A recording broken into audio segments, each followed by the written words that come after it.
Welcome to Get Offset. My name is Emily, and I'm just going to do a little something different today. I bought this Ernie Ball Volt. It's their new power supply. I'm just going to do a little unboxing because isolated power supplies are important. This is one of those.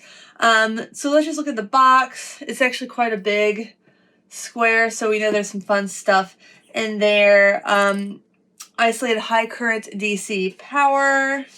Little picture, same stuff.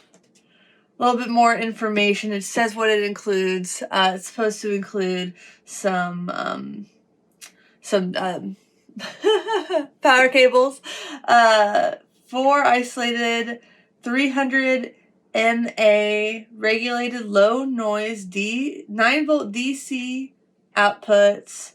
1 18-volt DC through for additional pedals or daisy chained volts. So you can put a couple of these guys together. Compact shielding housing with LED indicators for each input-output. That's neat. Universal AC adapter plugs included and 5 DC cables. Daisy chain cables. So let's open this up. I did already slice open the tape. So we got the manual there. Probably gonna have to adjust a little bit. And then there's the Volt right on top. Let's take a look at it. Oh, it's beefy, feels robust. Doesn't feel like a toy or like some sort of cheap kind of product. Let's put that there. All right. So I'm gonna keep the Volt displayed a little bit, probably. That will be out of focus. There are 2 white boxes inside of the big box, and that's it for the big box. So I think we can safely put this with the rest of the boxes in my home. I have so many boxes. Please tell me what to do with the boxes. I'm just going to take a second here to refocus. All right, great. So that's the Volt. It's about the size of a deck of cards, maybe even a little bit smaller travel deck perhaps. And then we have these 2 mysterious white boxes. So let's go ahead and open them up.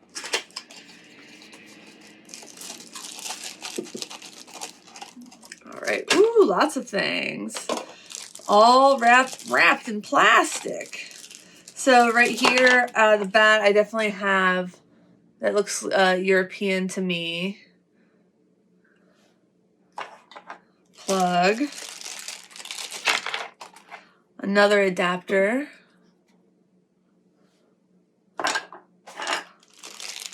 And then one more adapter. I might just keep those in my suitcase. When COVID's over, I'm going to do so much traveling. And then 5 of these just standard little DC connectors. Straight to right. They all look to be kind of straight to right, which is usually fine. They look pretty long. Let's take a look at the length here. Because I have struggled with that some. Sometimes they just don't seem long enough, the plugs. But eyeballing it, I'd say that's maybe 18 inches. I can't convert that. So we have 5 of those. And then let's look here in the other box, which has this fun honeycomb pattern on it because I accidentally briefly placed it on my little purple mattress armrest. That's actually really funny. All right. What is this material made of that it did that quickly?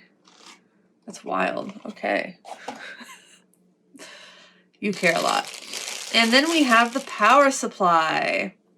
Ooh, that's a fatty. You can open. Oh!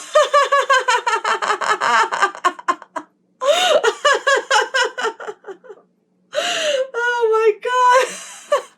So there's this little flip here. And that's how you get the faceplates on and off. Oh my god.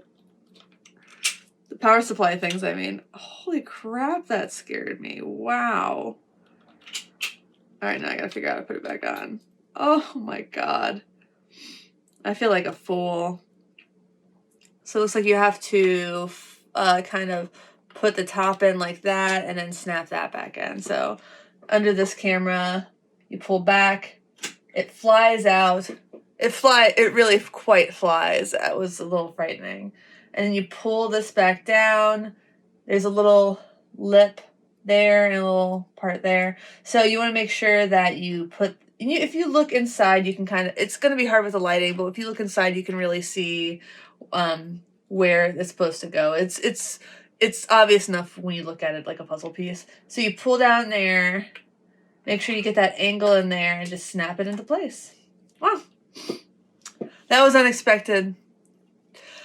This might take up more than one spot if you have like a strip where they're all kind of going perpendicular to the strip. It would definitely fit just very easily on the bottom plug. It doesn't have a third prong, which, I mean, I feel like it's pretty normal to have third prongs these days. But hey, I have actually lived in houses where none of the outlets had 3 prongs because it was that old. And this would make me happy. I'm sure it's just as safe. All right. Cool. So this looks like output. This is an 18 volt adapter, so don't plug this directly, and do not plug this directly into your pedal unless it can take 18 volts. For real, I somewhere I have a silver Sharpie where I can mark the voltage, and I really recommend people do that. Anything else interesting on here? It doesn't look like it. That looks, I'm not even gonna unwind that because I'm not gonna use that much of a lead on it. This is quite long. So that looks, does it say how long it is on the box is my question. Probably not. No, it does not. But I would imagine you'd be able to get a run like this to the front of a stage where the power usually lives, where they usually have some power strips. No problem. Or the back of the stage. This looks like plenty of lead. Cool. So that's what you get. That's everything that came in the box. We have instructions in a couple different languages. Let's see if there's anything interesting in here. We have French, Spanish, Japanese, and Chinese. It explains the adapter front. Is there anything interesting? Oh, yeah, I should probably talk about what's on this. So you have the N. You have a through, so you can daisy chain them together. You have these 4, I should say, 9 volt. They're each 300 mA. That's enough for most pedals. This is not plastic. This is indeed a metal chassis, which is really great. You can see each one has LEDs. It's pretty cool. I'm trying to look at, right now I'm just using a cheapy Sonic Cake power supply. Let me see if that has LEDs. I have so much crap on my desk. I got this big desk. Yeah, it has LEDs, so it shows you which one is active. Which one has an active pedal plugged into it, even if there are multiple things being input into it anyway. So that's neat. Let's talk just a little bit about power. So each pedal has its own unique power draw. Analog pedals typically have much less power draw, and they can be daisy chained together with little interference or concern that you're not going to be able to sound good. So if you have like an all analog board, I feel like it's less important to have an isolated power supply. But once you really get into digital pedals, that's when it becomes essential to have isolated power supplies, because each digital pedal has its own draw. I believe 300 will get you there for most pedals, but some pedals require up to like 500. I think that some of the Earthquaker pedals, like the Avalanche Run, if I'm not mistaken, those are around 400 MA. The Chase Bliss Automaton series, I mean, you're probably buying an Ojai kind of thing for that. Those, because these Strymons have, all of them are 500 MA. These are only 3. The Automaton supposedly works on 300 from if I remember correctly. Like, power is on and we'll go through the settings, but it won't to do the flying faders. They require a little bit more juice. So that's the one downside about this. I mean, if it, I would have been happy with if one had 500 and one had 100, just to kind of like at least have the option to power one 500 MA pedal. And they're all 9 volts. So for example, I couldn't do my Surfy Bear, which requires a 12 volt power supply. And then some pedals have unique power supplies. I think the Digitech Whammies have unique ones. The Line 6 DL4 definitely has a unique power supply need from what I remember. So check your pedals. Check them out. See what their instruction manuals say or their websites say. I have yet to come across a pedal manufacturer who does not tell you what the power draws of their pedals are. Worst case scenario, you ask, but for the most part, this will get you there for at least 4 pedals. What I like to do with these is sometimes I will I don't usually have a ton of pedals on my board, and I'll make sure the ones that need the individual power have the individual power, and then I'll daisy chain the analog pedals, because that's how I roll. That's all I have to say about power supplies. This feels robust. It's a really trusted brand. I paid for this, and it looks nice. It will fit right under most pedal boards. I think it would fit under the one that I made, honestly. That doesn't have a lot of clearance either. It should fit really nicely under like a powertrain.